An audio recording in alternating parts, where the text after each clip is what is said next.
व्रत किया करती हो तुम बहनों, लेकिन तुम्हें व्रत का मतलब नहीं मालूम। ये व्रत नहीं हुआ करता है कि आज सोमवार है, आज मैं व्रत करूंगी, भोले बाबा पे जाके जल चढ़ाऊंगी और सासराण ने को मुंह चलाओ तो पकड़ छुट्टियां मारूंगी। फिर तुम्हारा व्रत किस मतलब का रहा?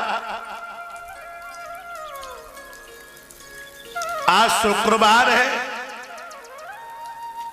मैया संतोषी को व्रत करें,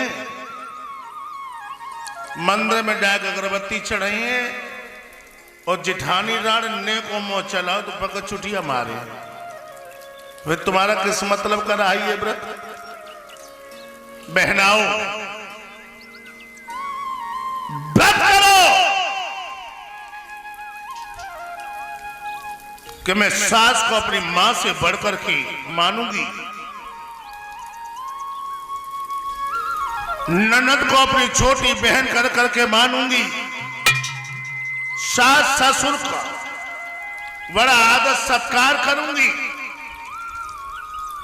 तब तुम्हारा व्रत रहना सार्थक है बहनाओ। न व्रत रहना सार्थक नहीं है तुम्हारा। एक बार राजा प्रियव्रत जंगल में शिकार करने के लिए चल दिए हैं। सानंद वो विशद बिहारी को देखता हुआ जा रहा है।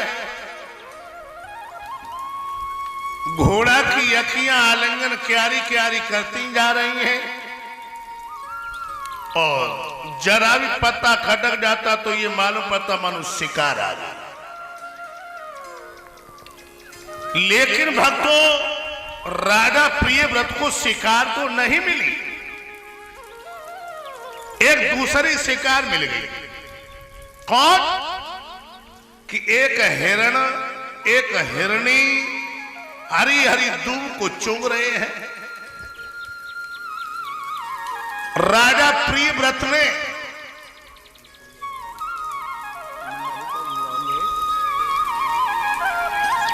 भाई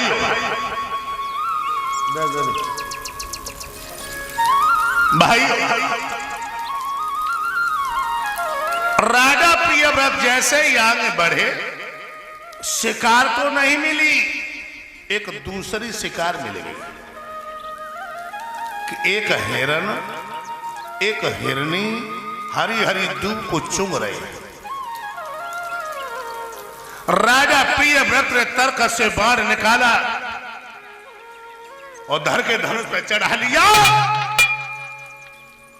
और कान तक डोर खींच करके जैसे ही वो जहरीला बाण छोड़ा, वो हिरण हिरनिया के जाकर के धंस गया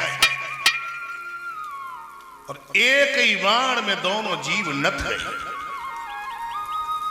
हिरण ने तरसीली आंखों से हिरनिया की आंखों में देखा, हिरनिया ने तरसीली आंखों से हिरण की आंखों में देखा और भोले जानवर वहीं पे बिलख बिलख करके रोने लगे, क्योंकि एक ही बाण में नथ गए। बाबा नारद जी आ गए। बाबा नारद जी ने जैसी देखा और कहने लगी, राजा प्रियव्रत,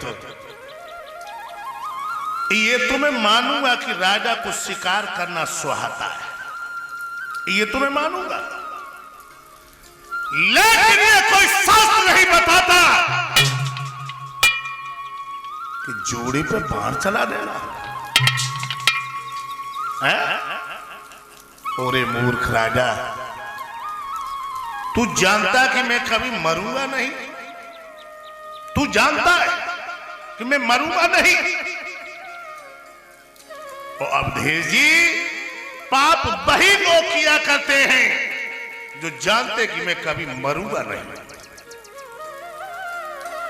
जिन्हें मौत का डर है वो पाप से कोसों दूर है। जो मौत को भूल गए वो पाप करेंगे। देख रहे हो कितने लोग बैठे यहां पर,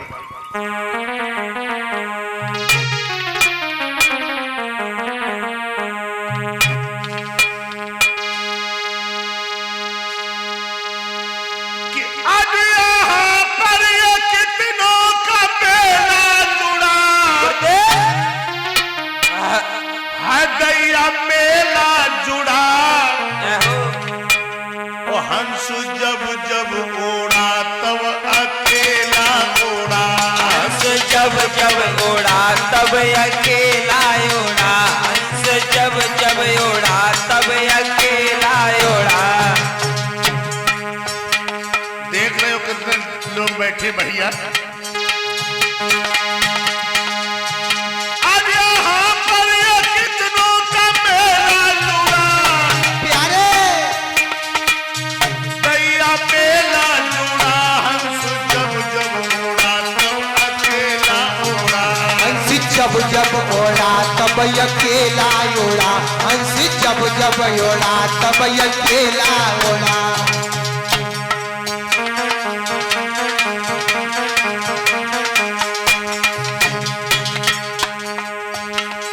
स्वर्ग ध्वजा फहराने वाले उसी घाट पे आए, दाने दिन चबाने वाले उसी घाट पे आए, बिना कफन मर जाने वाले उसी घाट पे आए, रण से पीठ दिखाने वाले उसी घाट पे आए। नंगे पांव भटकने वाले उसी घाट पे आए, हाथी घोड़ा चलने वाले उसी घाट पे आए।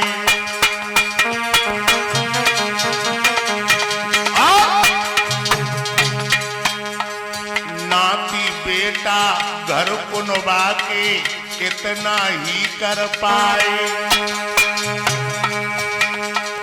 नारी छूट गई तो केवल मरघट तक ले आए। क्या बात है गुरुदेव।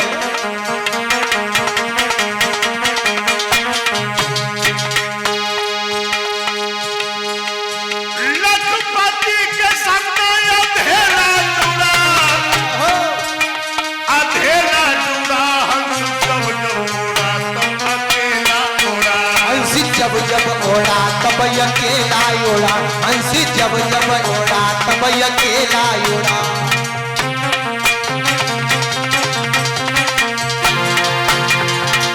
लोगों के पहरा कितने लगवाई लीजिए, एक न होए महल में चोरी पहरा। कितने लगवाई लीजिए तेरे होए महल में चोरी पहरा, कितने लगवा लीजिए तेरे होए महल में चोरी। चोरी हुई है शीश महल के 9 दरवाजे, 10 छिकाई गई बोरी हो रे राम। और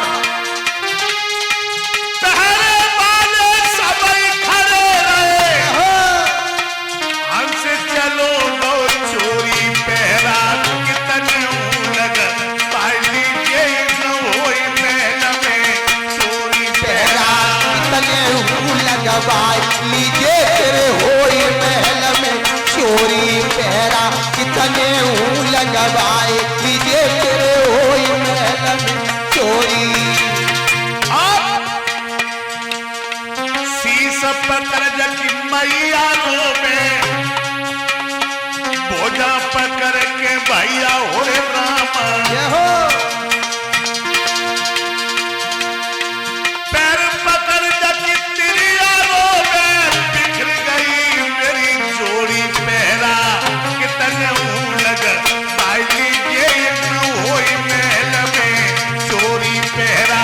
कितने लगवाई लीजिए तेरे होए महल में चोरी पहरा, कितने लगवाई लीजिए तेरे होए महल में चोरी। महात्मा कबीर जी ने लिखा क्या, मेरे सैया निकसिए मैं ना लड़ी, मेरे राजा निकसिए मैं ना लड़ी। सैया ने कसिए मैं ना लड़ी, मेरे राजा ने कसिए मैं ना लड़ी। कबीर साहब, तो इंसान का सच्चा पता क्या है? एक महात्मा जी बैठे हुए भजन कर रहे थे। जब महात्मा जी बैठे हुए भजन कर रहे थे, सर्दी का मौसम था, तो एक सायमान आए और उन्होंने महात्मा जी के ऊपर एक कम्बल डाल दिया।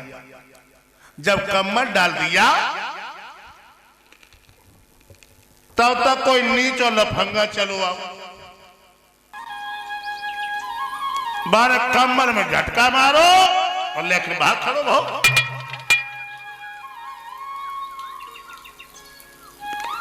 जब भागने लगा महात्मा जी पीछे भागने लगे। महात्मा जी कहने लगे सारे कहूं जाइए तो छोड़े ना है, आज सारे कम्बल लेके रहिए तो छोड़े ना है।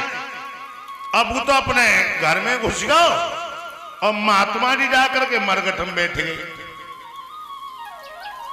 जब मरघट में बैठ गए एक सायमान आई, कहने लगी स्वामी जी वो तो कम्बल लेकर के अपने घर में घुस गया है और तुम कह रहे हो सारे कहूं जाइए छोड़े ना है। महात्मा जी कहने लगे कहीं चला जाए एक दिन मरकेडा घाट पे जरूर आए। ये तो घर सभी का है, चाहे जसवंत नगर रहो, चाहे इटावा में रहो, चाहे आगरा में रहो और चाहे मैनपुरी में रहो।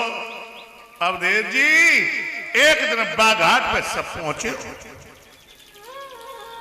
सब पहुंचेंगे। राजा प्रियव्रत अपने घर आए और अपने छोटे भैया उत्तानपाद के सिर पे मुकुट रख दिया और कहने लगे भैया अब ये अवध को राज्य तुम संभालो और हम तो जाके भगवान को भजन करते हैं। देखो तमाचू एक ही लगो बाबा नारद बैराग हुई हो बैराग। अब अवध के राजा कौन है? महाराज उत्तानपाद। और अवध किसे कहते हैं? अवध अवध किसे कहते हैं?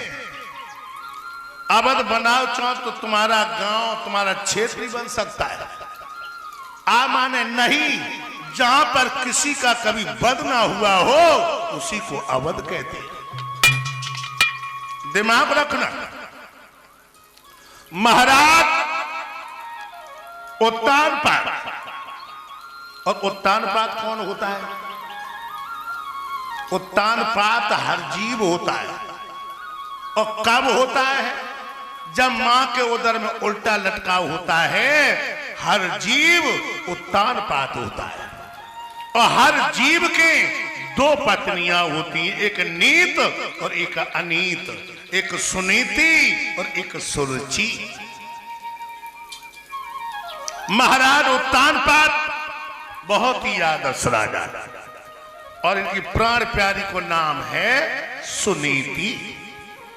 सुधन बराबर नीति, यानी पट रानी का पद पाकर पद पे बलिहारी जाती रानी सुनीति पतिव्रता औरत हैं। सुबह दिनचर्या से उठ करके सबसे पहले अपने पिया के चरणों का स्पर्श करती, उसके बाद में दैनिक कार्य में लग जाती है।